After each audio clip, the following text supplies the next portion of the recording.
Hello students, welcome to the English class. Today we are going to discuss the ninth lesson of your book Footprints Without Feet, and the name of the lesson is Bholi, and it is written by Khwaja Ahmad Abbas, who was a popular journalist, novelist and Indian film director, notably known for his works in Urdu, Hindi and English. So, in this article, you will be reading about Bholi.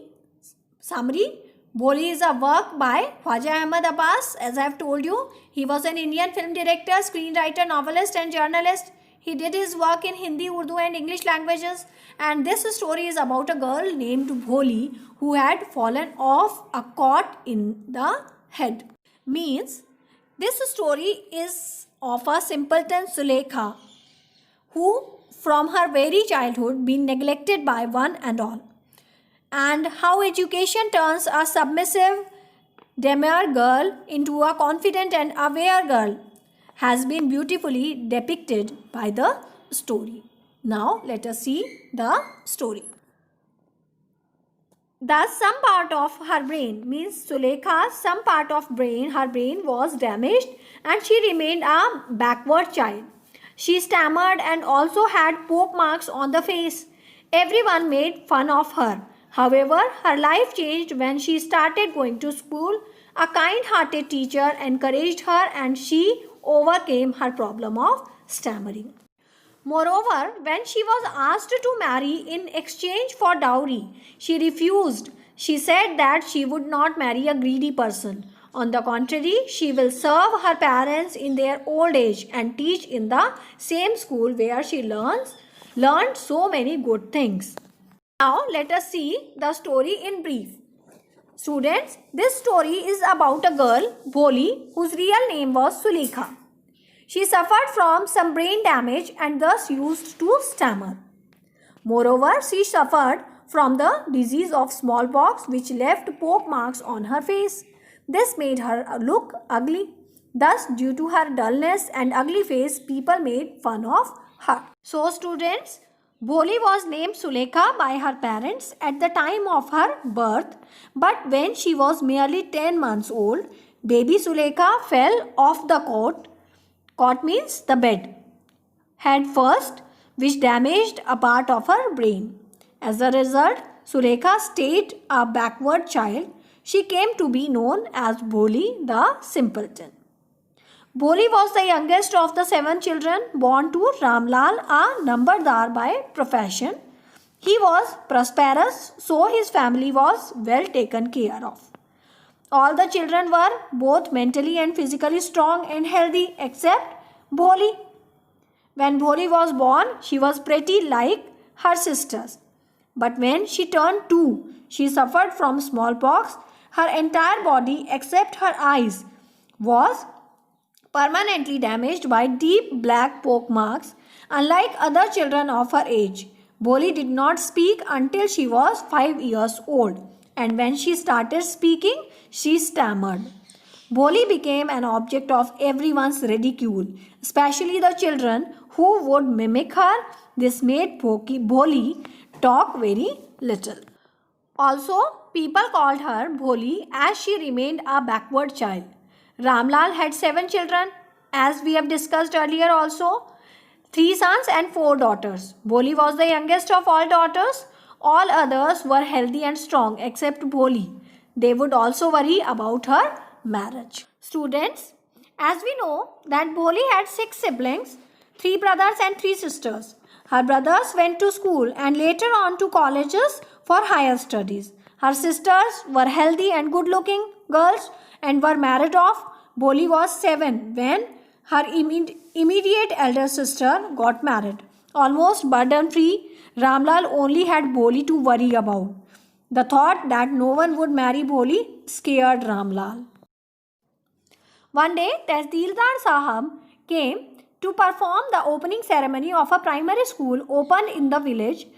He asked Ramlal to send her daughter to school.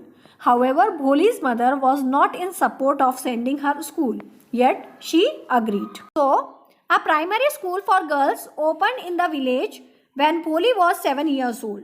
So Tehsildar Sahab, who came to inaugurate the school, suggested that Ramlal should set an example for other villagers by sending his daughter to school.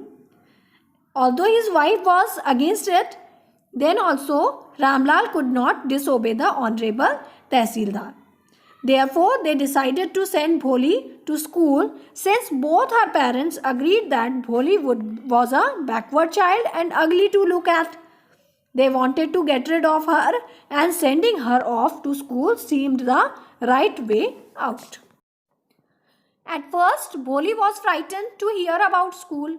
However, when she was probably cared for, given good clothes and other things, she began to believe that she was being taken to a better place than her home. She was happy to see girls of her age. She wanted to make one of them her friend. So, next day, Bholi was told by her father that she would be going to school. Since she did not know what a school was, the thought of being sent to an unknown place scared little Bholi. She fought to free herself from her father's clutches, but it was all in vain. She heard her father say to her mother to make her wear new clothes. This also worried little Bholi because she had never received new clothes.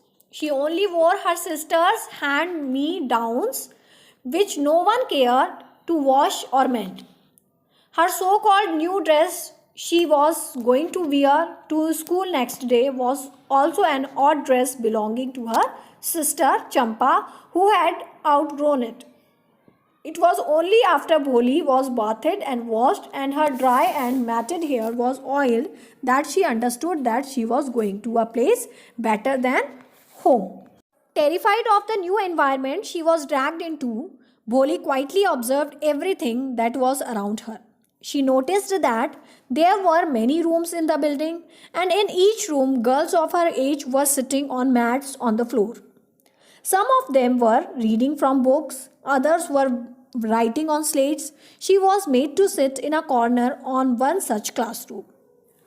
However, when the teacher asked her name, she stammered and all the girls laughed. This discouraged her badly. She started crying, but the teacher was a kind-hearted woman. She encouraged her to speak. Moreover, she told her that she could overcome her stammering completely if she came to school daily. This aroused a sign of hope and a new life in Bholi. The lady teacher was in the class saying something to the children, but Bholi wasn't listening.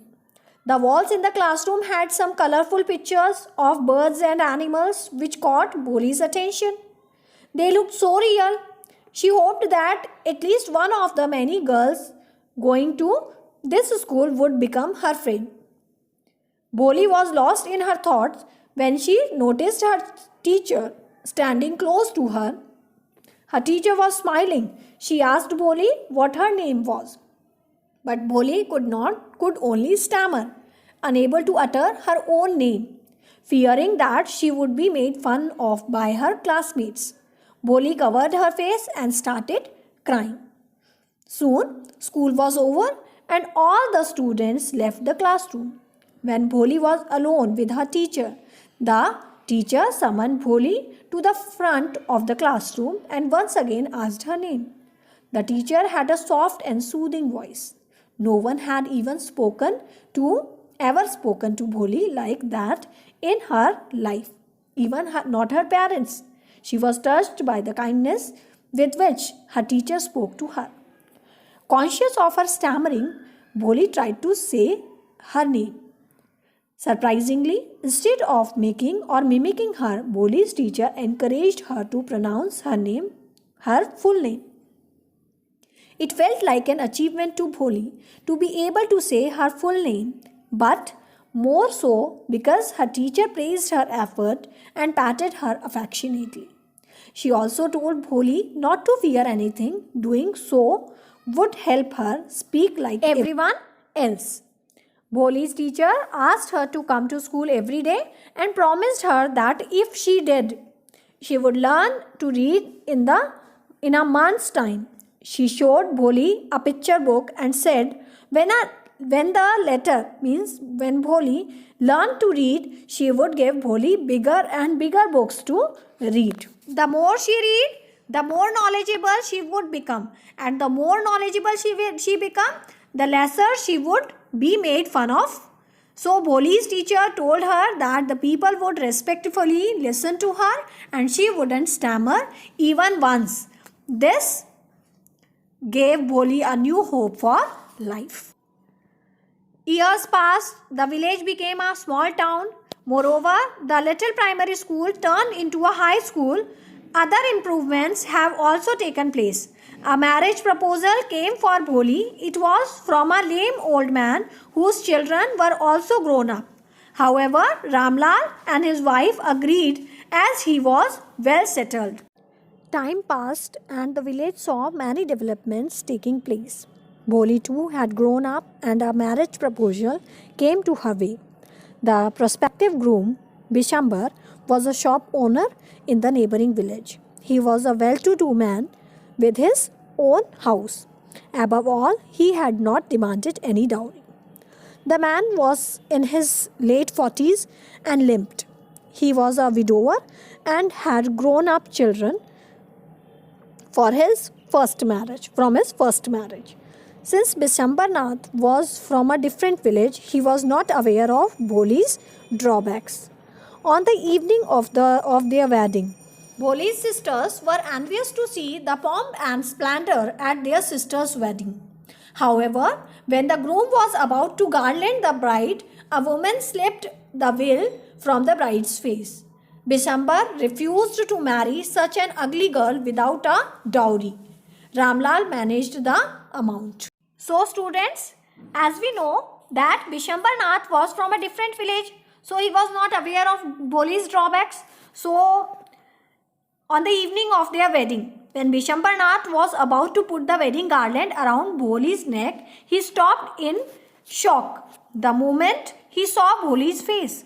Seeing that his new bride wasn't conventionally beautiful, Bishambar Nath demanded 5,000 rupees as dowry. His friends tried to reason with him, saying that he wasn't young and physically fit either. But the man was not ready to listen. Ramlal Bholi's father begged and pleaded with him. But Bishambar Nath remained adamant and threatened to leave without going through with the marriage. In order to protect his and family's honor, Ramlal placed the 5,000 rupees at Bishambar Nath's feet. However, Bholi refused to marry such a greedy person.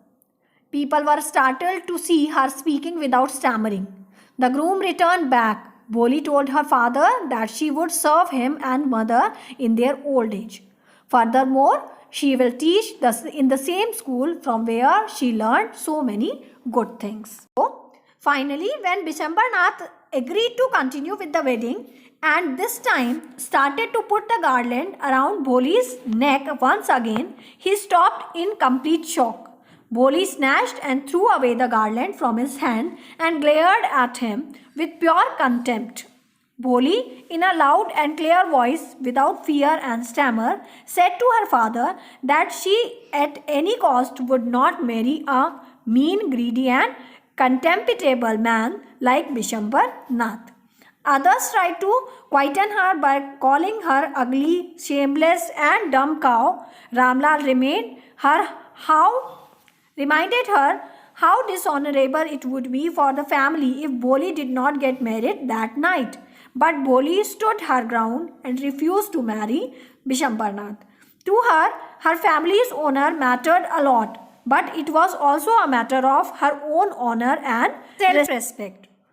Once the wedding party and guests left, Ramlal, teary-eyed and feeling helpless, wondered aloud as to what was going to happen to Bholi now that no one would marry her. Bholi assured her father that she would take care of her parents in their old age and teach in the same school where she had studied. Her teacher's word proved to be true at last. Once she put fear out of her heart, she was able to speak without stopping and without any inhibitions. So, When Bholi refused to marry the greedy, mean and contemptible Bishambharnath, she promised her to look after her parents in their old age, and she herself became a teacher in the same school where she studied. Now let us see the conclusion of the story Bholi. So from this story we have learned that proper support and emotional security can lead to a child's development. So we must support each and everyone. We should not make fun of anyone. So this chapter also tells us, and we should never accept the wrong things whenever they are going to happen in the society. So students, I hope you all like the courage of Bholi, and I would recommend that read the lesson once again so that you will understand it well. Thank you.